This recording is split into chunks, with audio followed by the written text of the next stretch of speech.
Are you ready to make the most of your oil and gas mineral rights? Welcome to the Mineral Rights Podcast. Get the knowledge and resources you need to manage your minerals and royalties. Here is your host, Matt Sands.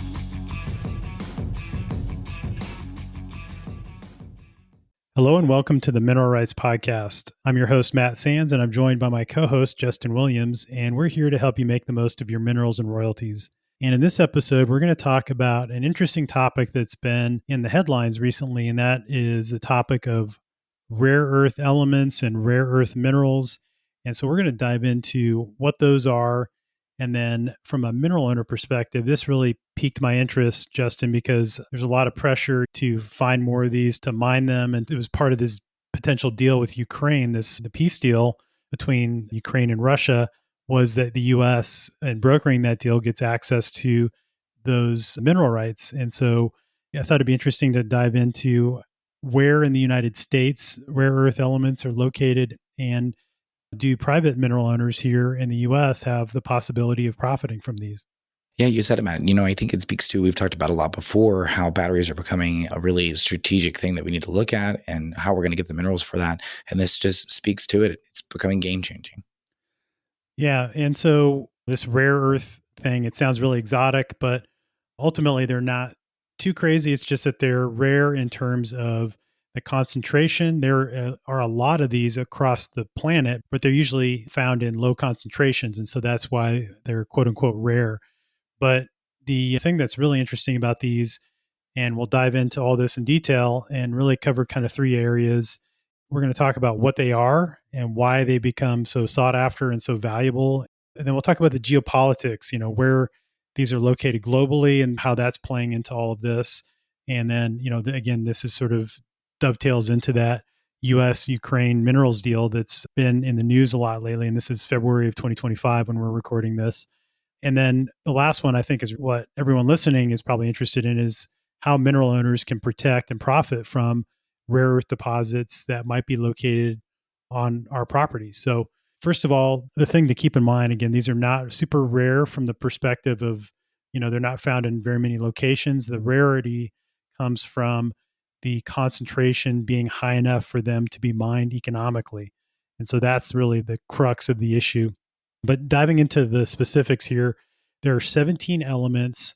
If you remember back from chemistry class, the periodic table of the elements, there are 17 elements in the group that make up the rare earth elements. And it includes metals with exotic names like neodymium, dysprosium, and yttrium. But the main thing that you need to know and why these are so special is that they have very unique properties, and they are critical to a lot of the things that we are trying to use to, reduce our dependence on fossil fuels. Wind turbines are kind of been the rage of the past decade or so, and this kind of concept of quote unquote clean energy. And so in the generators for wind turbines, we use a lot of these elements in the magnets.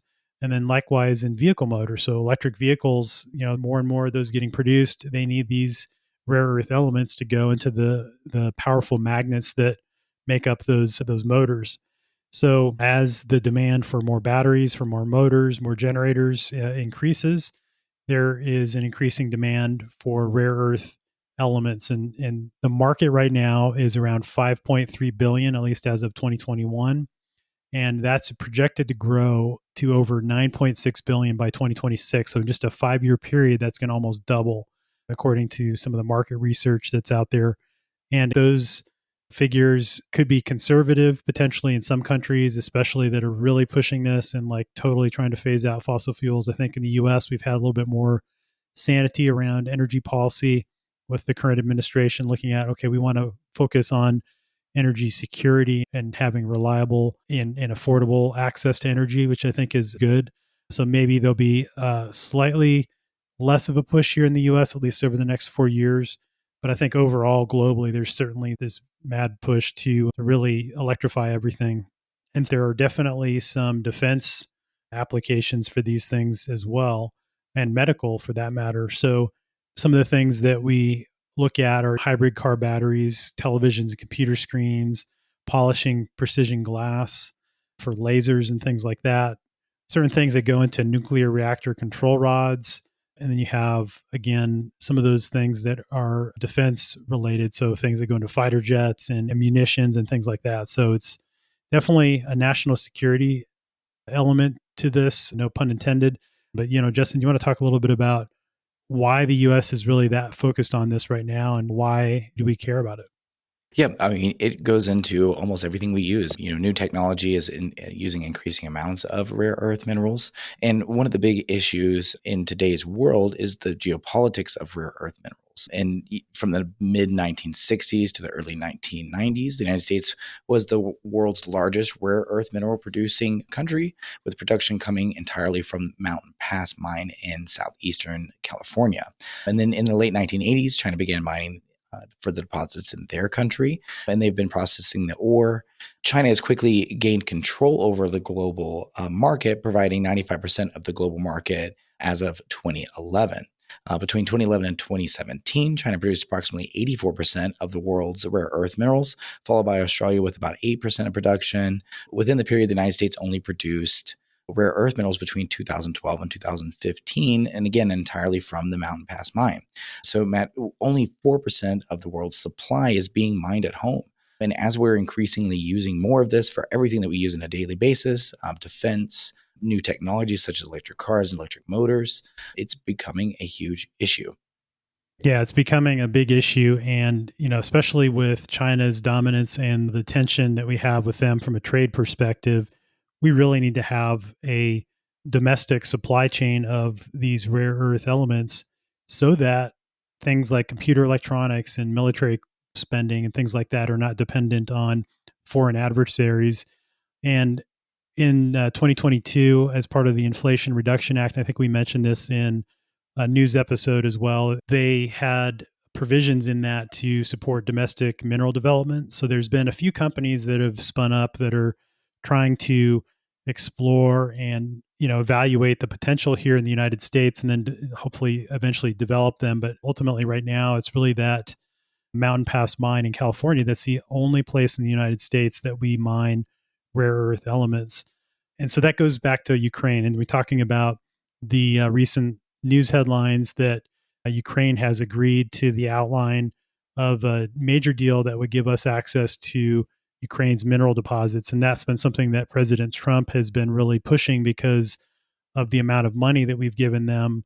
I believe some of the numbers are in the $150 billion range. And unlike our allies in Europe who have given loans to Ukraine and Ukraine is going to pay them back, the purpose of including these rare earth elements in this deal, according to the current administration, is that it's to try to get payback, ultimately for that money that we've given them in terms of the form of munitions and just money.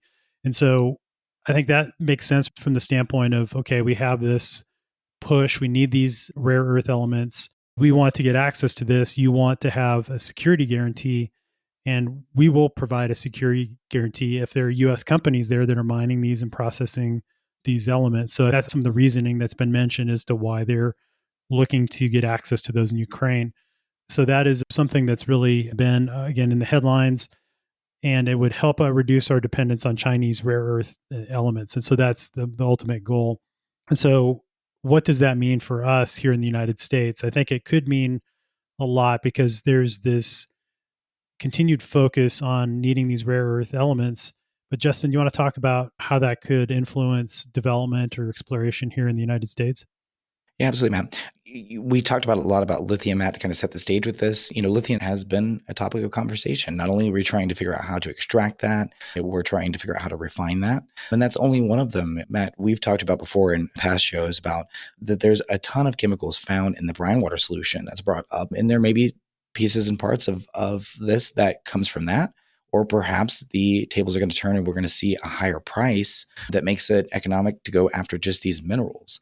And particularly in states like California, Colorado, Wyoming, Alaska, you might be sitting on valuable rare earth deposits even without knowing it. Unlike oil and gas, rare earth deposits, and they haven't historically been the focus of exploration. We often talk about in oil and gas that when prices are advantageous to drill, you drill, and when it's not, you don't. And that applies to rare earth minerals as well.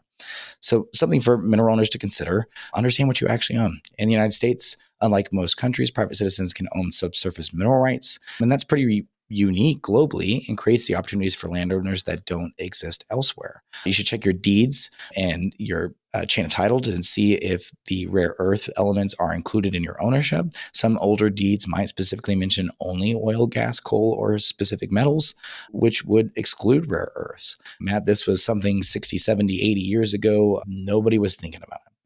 Second, take advantage of the free resources available to us to research your property's potential. The U.S. Geologic Survey provides extensive maps and reports on rare earth potential across the country. And you could also take a look at your state's Geologic Survey office, which would be another excellent resource. And they may even offer free consultations and have some really detailed information about local mineral deposits. Matt, the United States makes this pretty easy for us to take a look at, though there's more that goes into it. At least could give you an idea if you could potentially be sitting on one of these rare earth minerals that you're going to see production for or even leases come up. Yeah, that's a great point. And a lot of these are found together. So it's not just one of these elements. There's usually lots of these elements that are found together. And again, the concentration will dictate whether or not it's economic. So you might have rare earth elements near where you own mineral rights, but that doesn't mean that a company is going to go and build a mine there, because it has to be economic. It has to be in high enough concentration that the expense of them going to explore in these deposits are going to be profitable. And so there's some areas that have been identified by the USGS, that's the United States Geological Survey, and they are Mountain Pass, California. Again, that's the home to the only rare earth mine that's active in the United States right now. There's several other exploration projects where they've drilled some test holes, taken samples, done assays to figure out concentrations, and they're trying to, I think, drum up some larger mining companies that are interested to buy these prospects and to go and develop them. Some of those to note: Howlett Creek and Bear Lodge Mountains in Wyoming, the Bocan Mountain in Alaska, various locations in Colorado, including the Wet Mountains, and then also Idaho and Nebraska, the Iron Hill Carbonatite Complex in Colorado, the Elk Creek in Nebraska, and then mineral deposits in the Mojave Desert region as well. So we have links to a ton of resources in the show notes. Again, there's the USGS. They have a GIS mapping system where you can go and look at those deposits and active mines and all these things and see across the country where these are located. So we'll link to that in the show notes, which again can be found at mineralrightspodcast.com. But definitely check that out. You can look in and see the potential in your area. But there's some good publications too. And that's the thing that is great about these geologic surveys is they're all public information, right? They're freely available on the USGS website or your state geological surveys website if they have some resources there. So we'll link to all those as well. But there's a particular publication called Rare Earth Element Mineral Deposits in the United States, and it shows some of those potential deposit locations, has maps and things like that. But yeah, to your point, Justin, I think it's interesting because back 70 years ago, rare earth elements, wasn't something on the radar that, we needed to really have, domestic supply, and we needed to really go after these things. And so it was certainly in like lease agreements, it was not mentioned. And I imagine in also mineral deeds, I don't know that I've ever seen rare earth elements mentioned as something that's being conveyed. But I think when you have oil, gas, and other minerals, that this would fall into that quote unquote other minerals category. So if that's mentioned in your mineral deed, then that means you'd have rights to all of everything else, right? These deposits included. But unlike oil and gas development, I think it's really something that is unique about these because they're accessed in a very different way. This is traditional hard rock mining, generally speaking.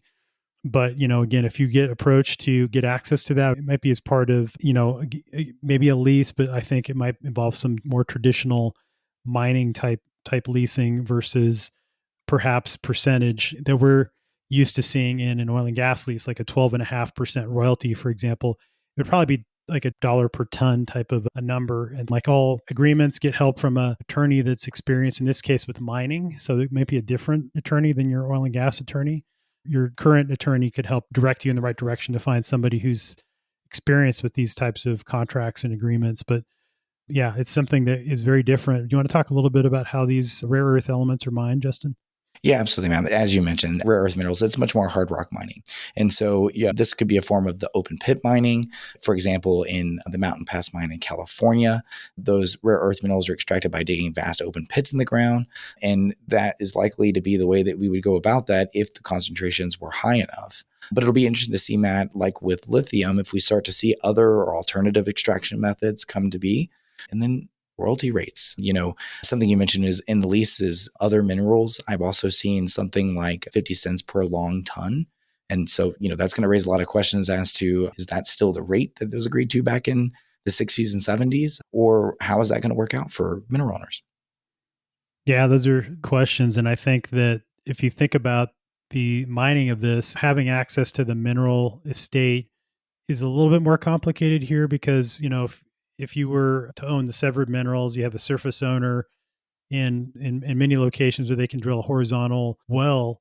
The surface owner doesn't even need to be involved with the extraction of your minerals, right? And with the extraction of the oil and gas, you can get paid royalties. They find a friendly surface owner who's willing to sign a surface use agreement. With these open pit mines, if you don't own both the surface and the minerals, ultimately these companies need to go to a place where they can accumulate enough of a surface footprint or potentially lease and get a surface use agreement. I'm not sure. I would think in this case, they'd probably have to buy the surface, but in order to actually mine it, they would need to get access to the surface of that entire footprint and the minerals below it. So that becomes a little bit more tricky. And then, they're probably in those cases looking for federal lands where you have one landowner that owns a couple of sections of land or whatever that they can piece together to make a large enough footprint to mine this. So a lot of this may happen on federal lands, but there could be enough. It really just depends on where the concentration is high enough, and it could be that it's on private land as well. But that is a definite consideration, because the surface owner is going to have to willingly participate in this, or sell their property in order to give the company access to do what they need to do. But yeah, because what they end up doing, like you mentioned, Justin, they do this huge open pit mine. They take that ore out, they crush it and grind it to get the particle size smaller. And then they chemically treat it to remove the non rare earth minerals. And then they get this concentrated rare earth oxide ore. And then they use different processes to extract those different rare earth elements out. And that's things like using chemicals. So that can be multi stage chemicals and solvents such as sodium hydroxide, and then these organic molecules called ligands that selectively bind to those rare earth elements. Then they can separate those over and then remove the ligands and then get the element itself. And this stuff is not super efficient. There's a lot of waste in terms of water that's used and, tailings and things like that. And so that becomes a consideration as to where you can actually do this mining and be sensitive and not damage and hurt the nearby environment. And so that's been some of the complaints of some of these really large mines in China, for example, where there has not been a focus on environmental sustainability, and they just strip mine this stuff and don't worry about the dust and the other things that go along with this. Sometimes are radioactive and harmful. And like we've always talked about, Justin, all energy has trade-offs, and we want to reduce our dependence on fossil fuels because of the carbon footprint. But there's an equal, if not worse, trade-off in some cases for the places where the things that are mined for wind turbines, for EV motors and things like that, that is highly toxic. Not just, it's kind of annoying because I think it's warming the planet. It's like it'll kill you if you come in contact with the runoff, or, it'll cause your skin to burn and fall off, and, or you get cancer and your family is affected if you live near these mines. So that's the things that we don't really talk about, which I think is, something we need to really understand the full trade-off. We're trading off having clean air in California for having this polluted area at the Bayan Obo mine in China. And that's where you have deforestation and desertification and things like that. So it's, things that we need to really talk about and understand. Okay, if I'm going to make that trade-off, I'm willingly doing that, right? You've said it, Matt. And as we said many times with oil and gas, to do this in the country where this is going to be done the safest, there's going to be a rapid rate of innovation. And there's no better place than home, but it is a consideration. And, I don't know about you, Matt, but oil and gas may be one thing, but I don't want to pit mine in my backyard. I don't think many people would. And the Department of Energy's Critical Minerals Institute is working to develop more efficient separation technologies. I'm sure that we'll see more efficient extraction technologies. And then also recycling is going to be a big part of this, and recycling rare earth minerals from electronics waste. Much of it goes into electronics, and hopefully we can recover as much of that as possible from the electronics. Yeah, that's a great point. It'd be nice if the things we already had that we need to reuse, the magnets from used up motors or batteries and things like that, and we can strip that out and reuse it in new products. That would be ideal. And then there's coal waste. Sometimes these elements are contained in coal deposits and lower concentrations, but if we could get the tailings from the coal and all of that and get that extracted, then that could be another revenue stream for those companies that are mining coal. But yeah, ultimately, it's water recycling, waste containment, so that if there is any runoff, that it doesn't get into groundwater or it doesn't get into the streams that are nearby. So ultimately, the demand for, again, smartphones, wind turbines, EV motors, all of those, there's seems to be this ever increasing demand. But yeah, I think you made a good point, Justin, that I would certainly rather have an oil and gas well in my backyard than a rare earth open pit mine. I think everybody would agree with that. And I think that's a challenge, but it's also an opportunity for the United States, because I think we have proven that we are way more environmentally conscious. Our environmental regulations are way stricter than China's and some of these other countries that are mining these things now. And if we could do it here, there's definitely national security benefits, and then also I think global environmental benefits, because we're going to do it a lot cleaner, a lot safer than other countries would, I think. You said it, Matt. And as we've done in many energy forums, we're going to pioneer the way on processes and technologies involved in doing this, and those will be shared with the world. So, Matt, again, we're seeing a huge demand for an increase of the rare earth minerals. The administration is pretty committed to exploring that, and this kind of backs that up to make sure that we have the access to that. This U.S. Ukraine deal is really going to open the door to being able to have a partner where we can develop these minerals, and we'll start to see if this occurs more at home. But mineral right owners should definitely be looking, just like we said with lithium, they should be looking at their deeds, seeing what their ownership might be, and then it never hurts to look and see where these deposits are, and if this is something you should really be taking very serious. Yeah, and it's like anything. I think you'll get contacted by somebody if they're really that interested in exploring in your area and you own minerals there. And this is an area where it's not as easy to find the going rate for, how many dollars per long ton, like Justin mentioned earlier. From the 50s, you may have seen that in writing somewhere, but what's the going rate today? And then also the terms of that to make sure you're protecting your rights. It's very specific to, mining claim type of a situation. And so it'd be a different skill set and different advisors you might need to get help from. So if you are approached by a company to explore for rare earth minerals or rare earth elements in your area, definitely get help from a professional. That's an attorney that could help you review those contracts or those agreements to make sure you're protecting your rights. But in the meantime, lots of useful resources out there in terms of where these are located in the US and then globally, the uses for these rare earth elements, and then the demand and some of those economic forecasts. So we'll link to all that stuff in the show notes, again, which can be found at mineralrightspodcast.com. So hopefully this is helpful, and we will see you in the next episode. Thanks, Justin. Thanks, Matt. Thanks so much for listening to the Mineral Rights Podcast with your host, Matt Sands. Don't forget to subscribe and share at mineralrightspodcast.com. The Mineral Rights Podcast should not be construed as investment, legal, or tax advice. All information is believed to be from reliable sources. However, we make no representation as to its completeness or accuracy.